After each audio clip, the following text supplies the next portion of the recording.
c'est le retour des examens. Aujourd'hui même les gosses ils ont le stress des examens. Je vois mon cousin en maternelle, il flippe le mec. Il n'est pas bien. Non. Putain, tout à l'heure on avait en DM, fallait dessiner un lion. Je crois que je me suis foiré en plus. Déjà quand j'étais en primaire, je connaissais des gens stressés par les examens. Oui, j'ai envie de te dire oui. Il y avait un mec dans ma classe, on l'appelait Dragon Ball. Parce que quand il avait une sale note, il était super énervé, tu vois. Mais il s'énervait comme Son Goku Vegeta. Et ce qui rendait le truc le plus chelou, c'est qu'il faisait pas de bruit. Pas du tout. Le plus chiant quand t'as une sale note, c'est que tu as des parents. Ils en profitaient pour me reprocher tout ce que j'avais fait depuis que j'étais né. Et pour te réconcilier avec tes parents, t'as toujours à peu près le même type de phrase. Non mais là, promis, je vais travailler régulièrement et tout, un petit peu tous les soirs, afin de ne pas être débordé. Promis. Motivation. Ouais. Putain, les études, ouais. T'as l'impression de passer un entretien d'embauche tout d'un coup. Mais en plus, au début, quand tu dis ça, t'y crois un peu, t'es sincère et tout. Tu soulignes les titres dans les notes de cours. T'as eu une idée géniale, retaper tous les soirs tes cours sur ton ordi. Comme ça, je vais apprendre mes cours en les tapant, tu vois. Et au bout de 2 semaines, t'as totalement abandonné et t'as l'équivalent de 200 kilos de papier dans ta pochette. Alors, histoire.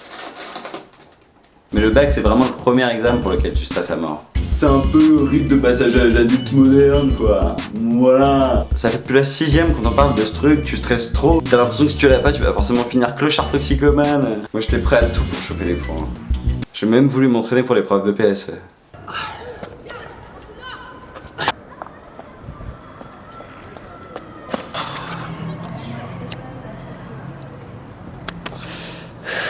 J'étais pas prêt à tout en fait. D'ailleurs, en parlant du bac, il y a une phrase que tout le monde déteste entendre quand il a pas encore le bac, et que tout le monde dit une fois qu'il l'a. Le bac, c'est facile. C'est comme taper les petits à l'école alors que tu te faisais frapper étant petit. L'être humain est un connard. Moi j'ai un sale souvenir de bac, le bac d'allemand. 7 ans de LV1 pour 10 mots de vocabulaire.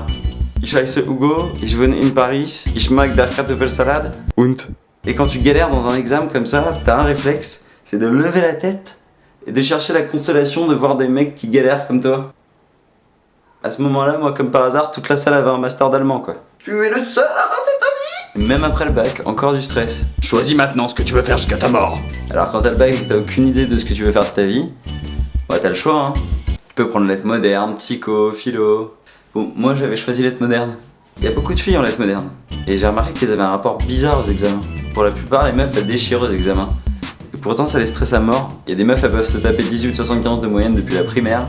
Elles vont quand même sortir après chaque examen. Putain, j'ai rien foutu, je suis sûr que je vais me taper une sale note. C'est chiant parce que nous on dit ça et nous on l'a la sale note. En plus, les meufs elles ont un super pouvoir pour gratter. On dirait qu'elles tentent un record du monde à chaque examen. Une copie de mec, avec la malédiction de je ne finis pas le dernier verso de la copie double, et une copie de meuf. Ça fait beaucoup. Cette année, combattons le stress des examens. Alors va sur mon Facebook et donne-nous ton astuce pour pas stresser au bac, au partiel, même au contrôle de flûte. Chut, tu te détends, tu restes tranquille, zen. Tu partages ma vidéo sur ton wall peut-être, oui, voilà. Ah bah le stress. Abonne-toi à la chaîne YouTube. Et regarde mes autres vidéos, s'il te plaît. Biatch.